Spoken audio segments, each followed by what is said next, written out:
Uh-huh. And people are having fun with our memes.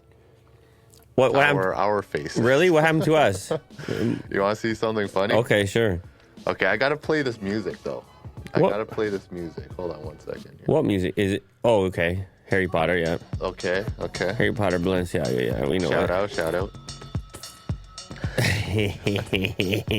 That is absolutely Balenciaga me. All smoothed out. Yeah. Between H&M and Balenciaga. Your eyes don't look like you, though. But your face does.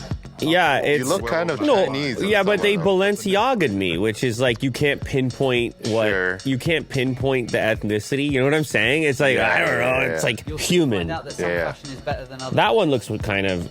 It's weird, the variance on each one, actually. Uh-huh. Shout out Pat Johnson. There's quite of a...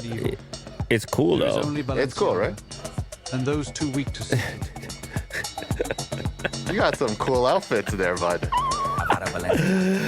I mean... Just dead face? Listen, if I really wanted to expand my horizons and take things to the next level, then those are the type of outfits I would need. I start dressing like that, and who knows, all the doors and gateways and Illuminatis and everything opens right up, doesn't it? Mm-hmm. You just present yourself in that way. It's more opportunity. Yeah. This clip you just watched is sponsored by LaterCase. If you have been looking for an impossibly thin case to put on your brand new smartphone, you need to check out LaterCase, available for both Android and iPhone. Check the description of this clip in order to get a special offer.